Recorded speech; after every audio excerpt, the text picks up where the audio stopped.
тоқтайтын тарихи күн. 1941-1945 жылдары сұрапыл соғысқа Қазақстаннан 1 миллионнан астам азамат аттанған болатын. Соның 100 мыңға жуығы майданнан қайта оралмады. Міне, бүгінгі бейбіт өмір сол жанқиярлықтың арқасы. Армысыздар, ардақты әлеумет, арнада арнайы шығарылым. 9 мамыр жеңіс күні құтты болсын дей келе, тағзым алаңындағы тағылымды мол шараны бірге тамашалауға шақырамын. 9 мамыр жеңіс күні мерекесіне орай өткен салтанатты шара Ұлы Отан соғысына қатысқан боздақтар рухына тағзым етіп, гүл шоқтарын қоюдан бастау алды. Тағзымы алаңына жиналған сыр жұртшылығы Ұлы Отан соғысы жылдары қаза тапқан жауынгерлерді 1 минут үнсіздікпен еске алды.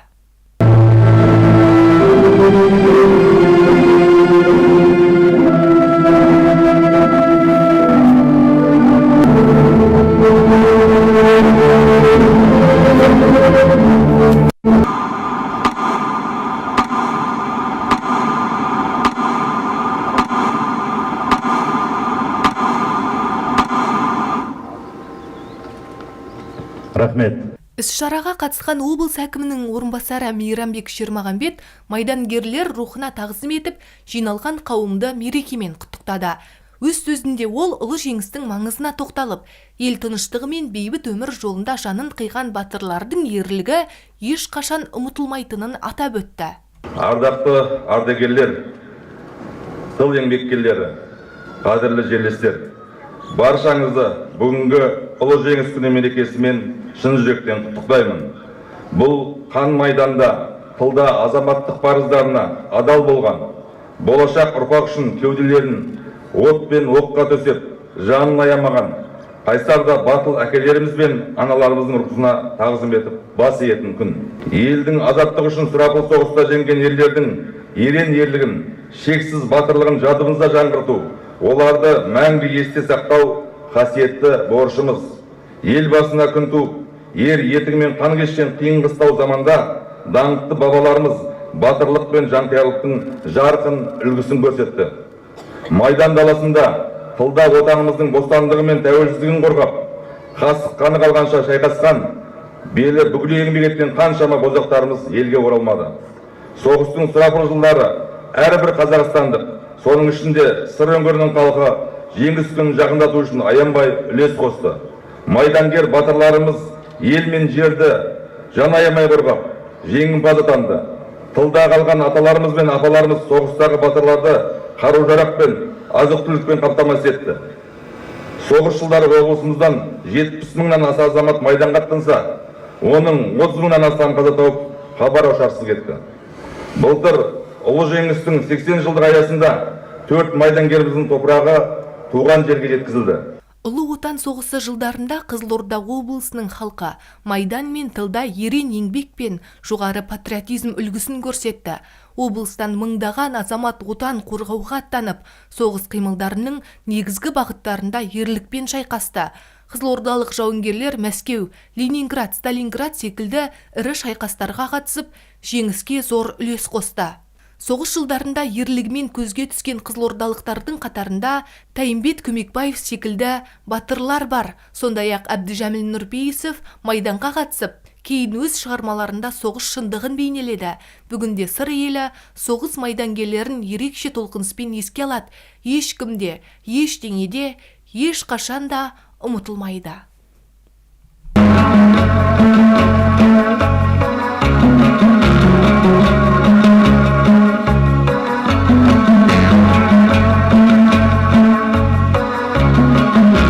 Шекара қызметі Қызылорда облысы бойынша департаменті.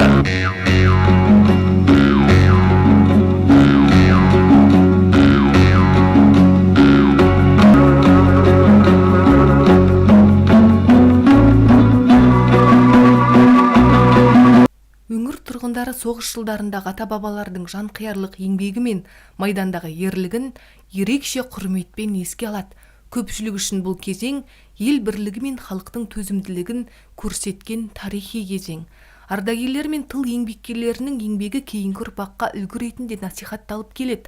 Тағзым алаңына жиналған халықтың көзінен жеңіс күнінің қуанышы мен қиындығын сөзсіз аңғаруға болады. Десе де тұрғындар барша қызылордалықтарды айтулы мерекемен құттықтауды да ұмытпады. Батырларымызды шейіт болған Бауыржан Момышұлы бастаған Әлия Мәншік, Рахымжан Қошқарбаев, басқа да батырларымызды ешқашан ұмытпауымыз керек. Жас ұрпаққа оны түсіндіріп айтуымыз керек. Бұл жеңісті бізге бейбіт өмір алып берген, еркін өмір алып берген аталарымызды әрқашан да ұмытпаймыз. Құрметті жерлестер, сіздерді бүгінгі ұлы жеңіс күн мейрамына орай 81 жылдығына құттықтаймын. Сіздерге асық ашпан тілеймін. Осы жеңісті күндеріміз көп болсын. Халқымыз аман, еліміз тыныш болсын, шекарамыз берік болсын. Тек қана жақсылықта жол қояйық. Сегодня замечательный праздник, День Победы. День Победы – это и печаль, это и радость. Печаль, потому что очень погибло много людей во время Великой Отечественной войны, в том числе и наши земляки-кызылординцы.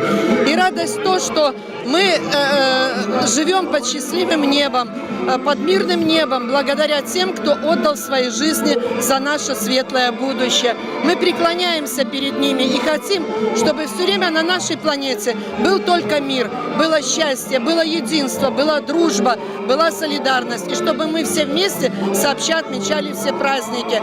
И спасибо, низкий поклон ветеранам, которые остались в живых, дай Бог им крепкого здоровья, долгих лет жизни, за то, что мы живем на этой планете Земля. Бүгінгі жеңісіміз құтты болсын. 81 жылдығы. Міне мен бүгін әкемнің 1912 жылдан бері қолыма алып жүрмін әкемді. Бүгін мінекей 81 жыл болып жатыр. Осыған қуаныштымын. Әкемнің бізге жеңіс әкеп бергені. Әкем үшін барқаямын. Әкем Сталинградта пулеметші болған. Соған қуанамын. Шүкір Аллаға. Балаларым өсіп өніп, көріп жатырым қызығын. Қызылорда халқына рахмет айтамын. Я всем кызылординцам, всем казахстанцам и вообще всем народам всей нашей земли желаю мирного неба, чтобы никогда зло войны не повторялось, чтобы наши дети и внуки жили счастливо и свободно. Дорогие кызылординцы, поздравляю вас с таким прекрасным праздником 9 мая.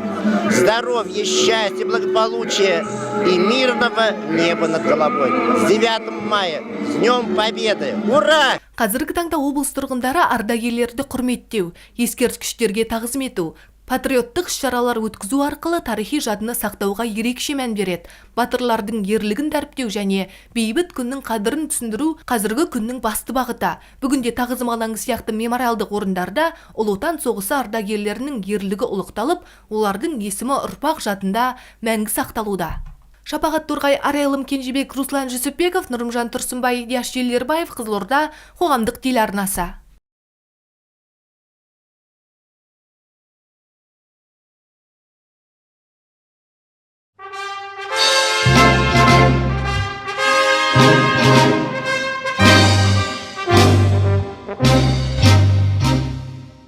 Миллиондаған отбасын шарпып өткен соғыс өрті, жетім қалған бала мен жесір болған әйел. Бұл екінші дүниежүзілік соғыстың сипаты. Еуропаны қанға ақсатқан нацистік Германия кеңестер одағына көз тікті. Алып империя бейқам жатқан күйде таң ата тұтқиылдан келген жауға төтеп беруге дайын болмады. Өртенген үйлер ортасына түскен шаңырақ. Ортақ отанға көзін тіккен қан құйылыны тоқтатуға одақтас республикалардың азаматтары бір ананың баласындай бірікті.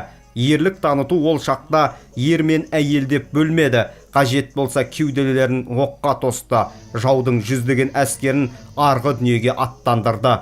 Бұл зұлматта қазақстандықтардың да қол таңбасы қалды. Миллионнан аса қазақстандық қан құйылы шайқастың тап ортасында болды. Көбі елге қайтып оралмады.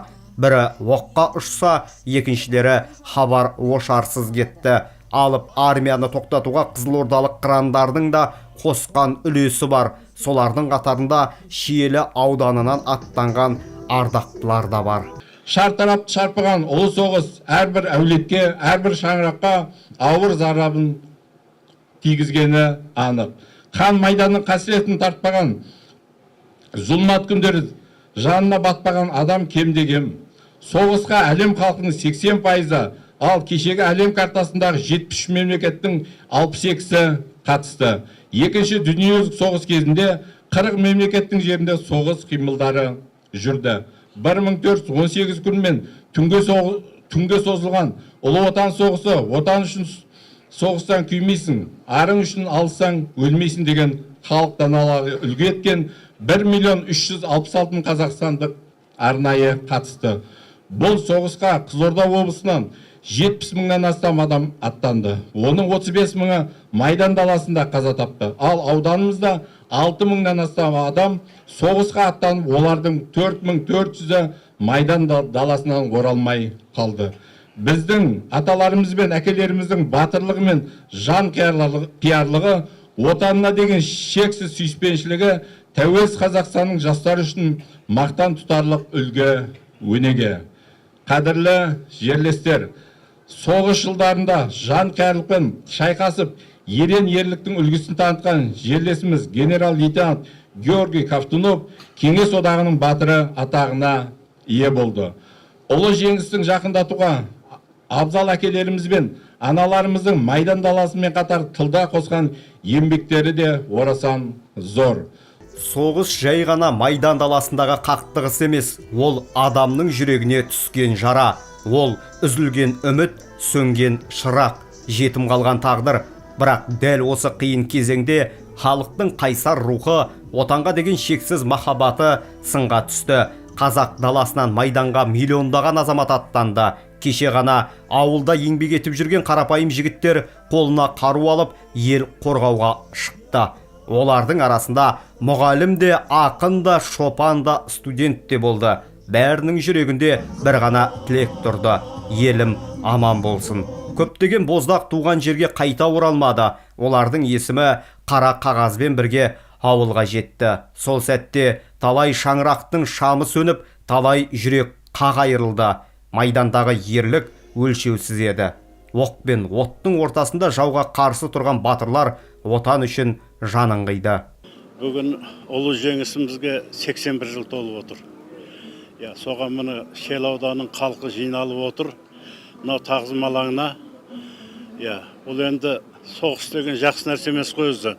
Біздің қазақ халқы ежелден сол ер есімі ел есінде деп,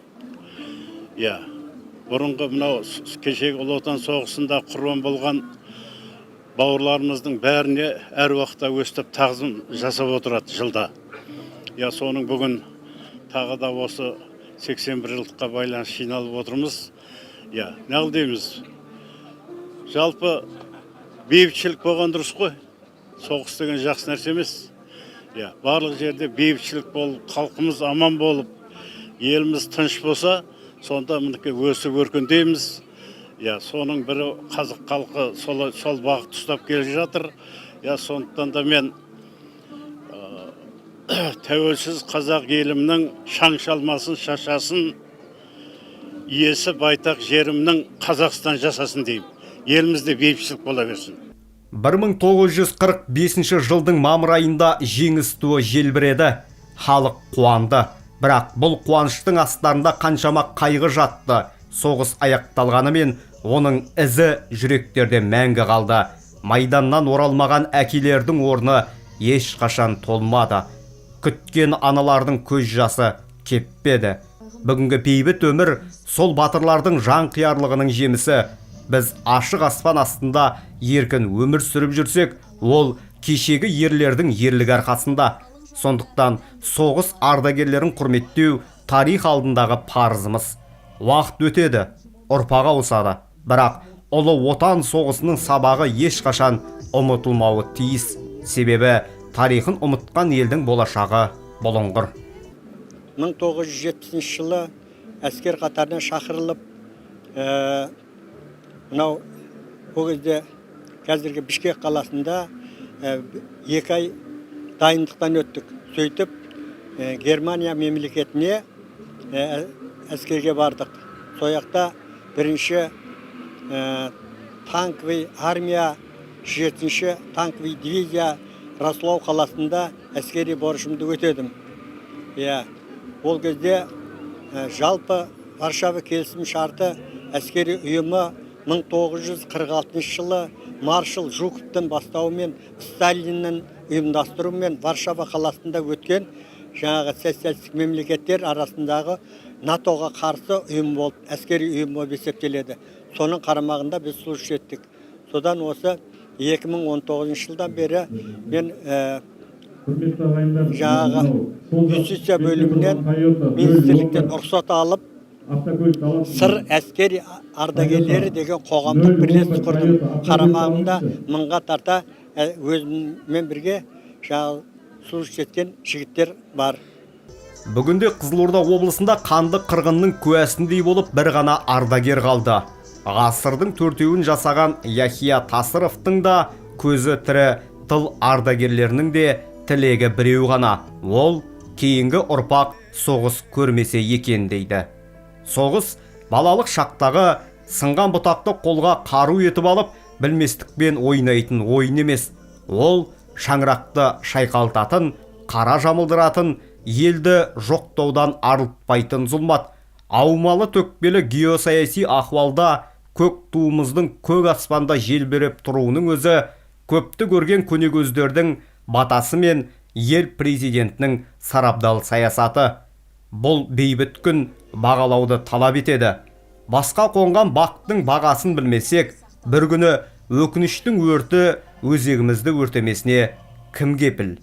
Нұрдәулет Қалабеков, Сабыржан Қаратаев, Диас Желдербаев, Қызылорда қоғамдық телеарнасы, Шиелі ауданынан.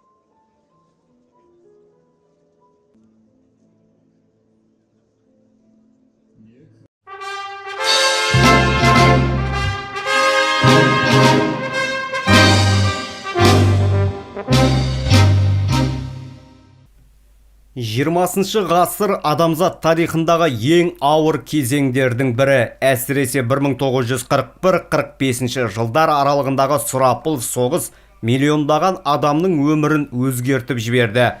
Сол бір зұлмат жылдары қазақ даласынан қаншама боздақ майданға аттанды. Олардың қатарында жас жігіт Яхия Тасыров та бар еді. Жастықтың жалынды шағын енді бастап келе жатқан жас ғұмырдың тағдыры соғыспен тұспа-тұс келді. Кеше ғана ауылдың тыныс тіршілігіне араласып жүрген қарапайым қазақ жігіті енді қолына қару алып отан қорғауға аттанды. Бұл бір ғана адамның емес, тұтас бір буынның тағдыры еді.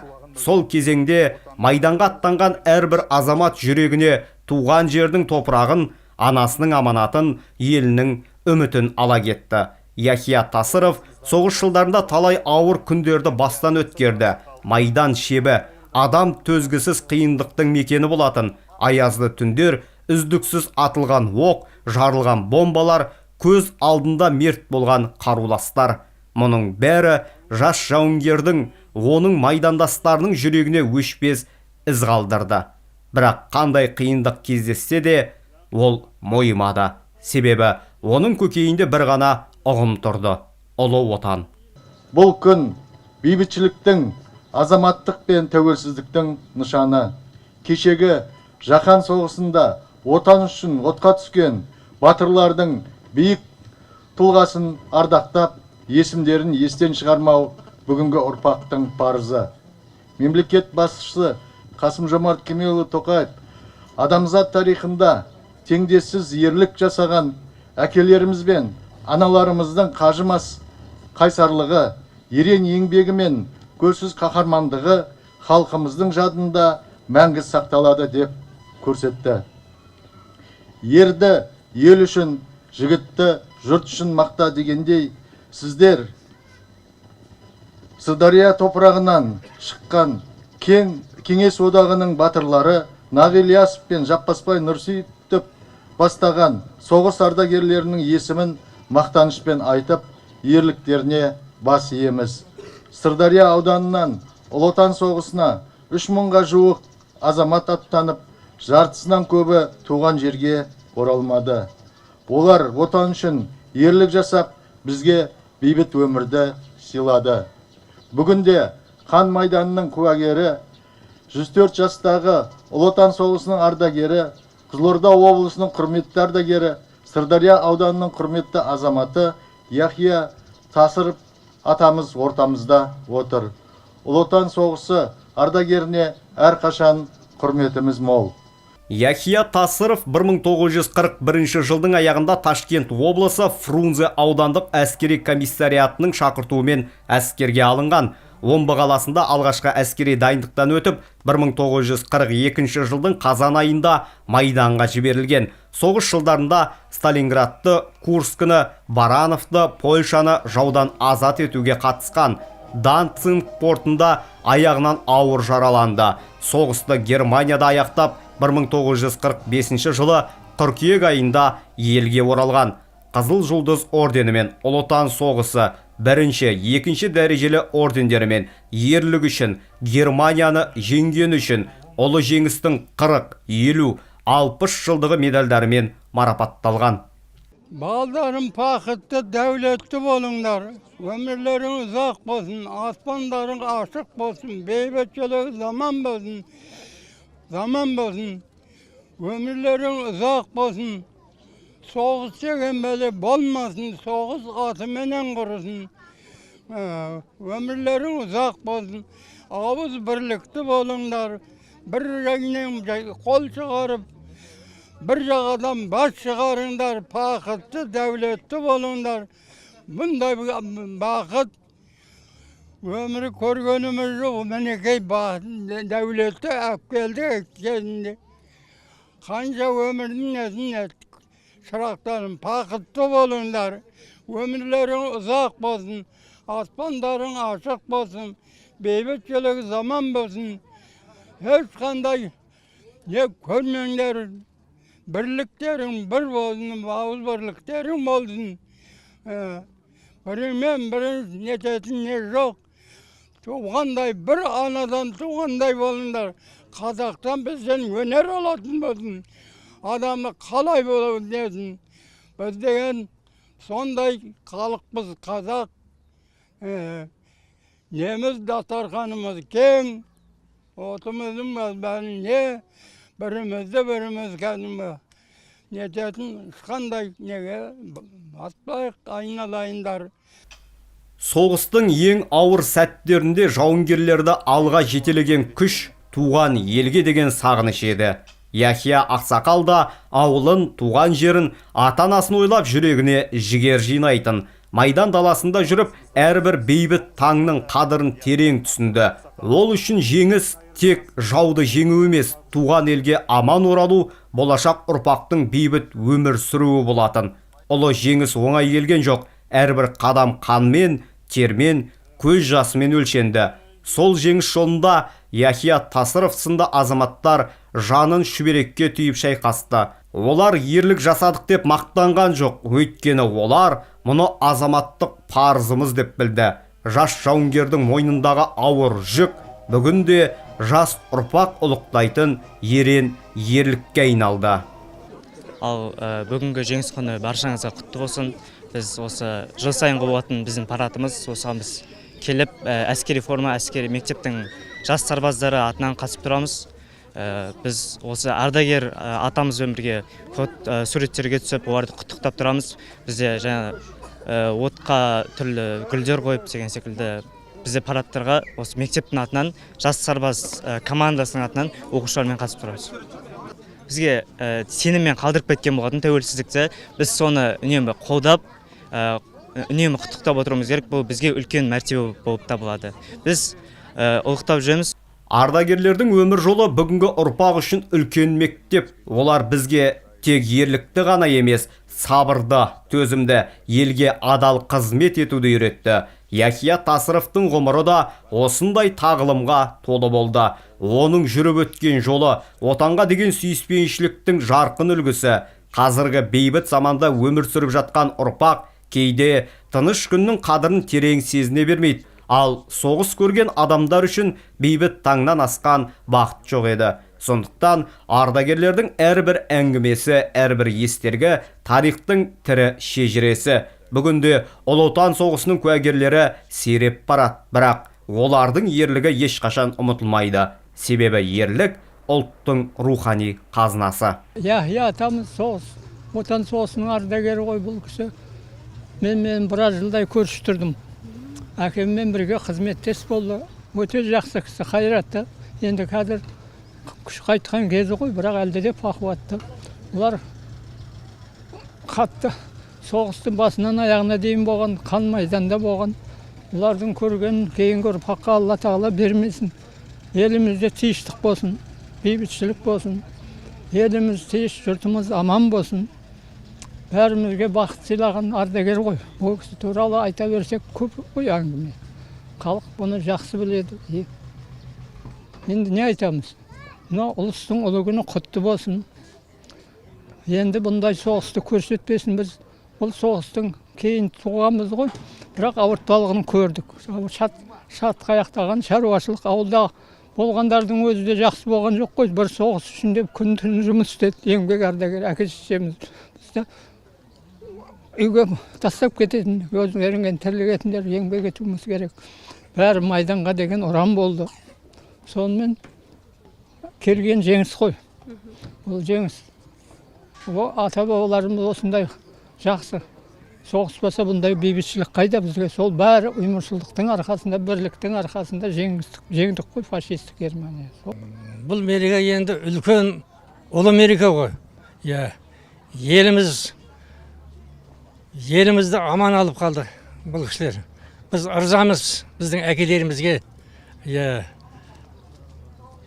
Біздің болашағымыз үшін үлкен күрес болды. Біз қазір осы кісілердің арқасында қазір бақытты өмір сүріп жатырмыз. Енді бұндай соғыс болмасын дейміз.